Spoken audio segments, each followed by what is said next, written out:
sobrietà, l'ho detto ieri, anche noi, lo dico ai nuovi parlamentari, lo dico anche a me, non c'è nessuna ragione che un parlamentare guadagni più di un sindaco, non c'è nessuna ragione. Ci vuole assolutamente una legge sui partiti, gli altri non la vogliono perché non vogliono i partiti, non siamo mai riusciti, abbiamo fatto 3-4 proposte, ma ci vuole la legge sui partiti. Tutti devono sapere, per lui, per lasciare stare, perché non è che ognuno si fa le regole da sé, perché se uno si fa delle regole balorde, tipo il fatto che stando in un tabernacolo della rete decido se c'è l'AIDS o no, quando poi al governo ci abbiamo luogo noi a essere democratici noi, poi comanda lui, non va bene. Regole esigibili. Io voglio sapere dell'altro partito come sono i meccanismi di partecipazione, come sono, com'è la democrazia interna, come funziona il codice etico per le candidature, come funziona con i finanziamenti. Loro devono saperlo di me, di noi, e noi dobbiamo saperlo di loro, perché c'è una questione di sistema.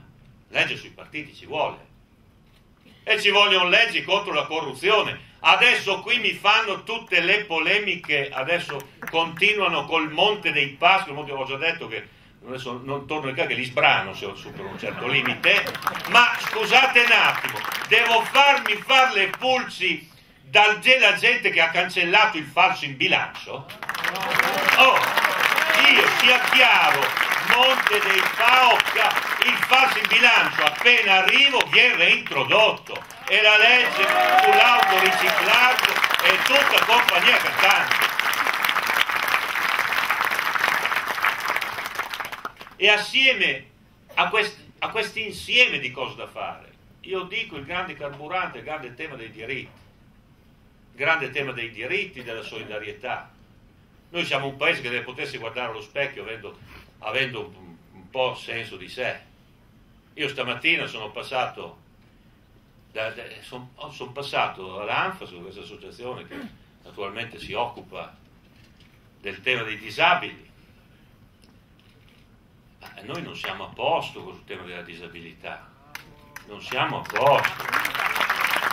Sono passato alle carceri di Padova, dove si dimostra che è possibile, con minori costi e con minori recidive, fare delle situazioni più umane rispetto a situazioni che l'Europa ci sta imputando, di cui dobbiamo vergognarci. Spendiamo il doppio, abbiamo il triplo di recidive e insistiamo così per un'idea che è stata seminata, cioè una roba, ti fai dei danni che a te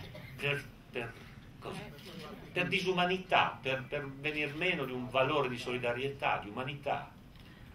Allora bisogna che ci guardiamo allo specchio. Insomma, l'Europa, ripeto, non è solo l'Europa del fiscal compact, L'Europa è fatta di diritti, di civilizzazione. Noi con Berlusconi e la Lega siamo andati avanti con lo specchietto retrovisore, questo ci abbiamo fatto noi, sul piano culturale, civico e morale, sul piano culturale, civico e morale.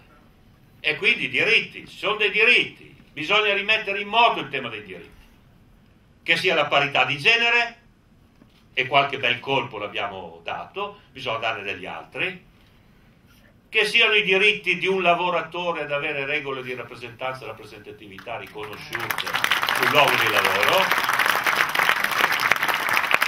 che sia il diritto del figlio dell'immigrato nato qui, che studia qui, eccetera, ad essere un italiano,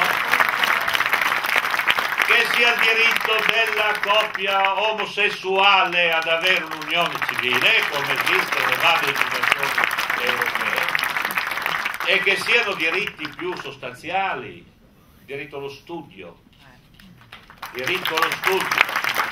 la scuola, c'è troppo abbandono scolastico, sta tornando il classismo nella selezione, alcuni accessi all'università, perfino nei testi d'ammissione all'università, non possiamo consentirlo, per favore, perché questo non si può farlo. E diritti che partono dagli ultimi, no?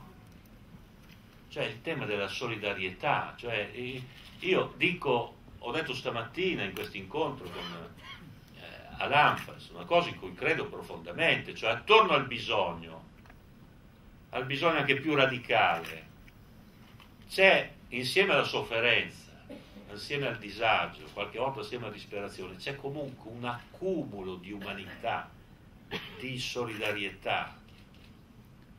E qui in Veneto sapete bene quel che voglio dire, lo sapete bene cosa vuol dire.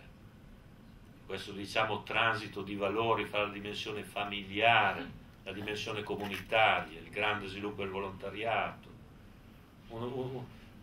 una regione che non può essere affidata alla cultura leghista, non può essere, non è possibile. E allora diciamolo chiaro qui alle famiglie di questa regione, al privato sociale di questa regione. Quel che ho detto stamattina, io lo farò, se tocca a me. A Palazzo Chigi, dove in Sala Verde si vedono sempre le forze economiche, nella Sala Verde si vedranno anche le forze della solidarietà, del privato sociale, dei comuni, che devono dirci come viaggiano i problemi più acuti, e si parte da quelli lì. Perché con questa scossa, con questa cosa, allora puoi porre dei temi che riguardano poi il lavoro, che è il punto centrale. Ma noi come facciamo a uscire, per esempio, dal tema del lavoro senza affrontare la questione della fedeltà fiscale? Io non la chiamo neanche più lotta all'evasione fiscale, voglio metterla in positivo. Ma per Bacco, vorrei che davanti al Paese fosse raffigurata la situazione, il bisogno, il disagio, e che quindi il Paese fosse chiamato a osservare e a dare anche una sua solidarietà. Come fai tu a portare i soldi all'estero, non pagare le tasse qui e poi chiamare l'ambulanza quando...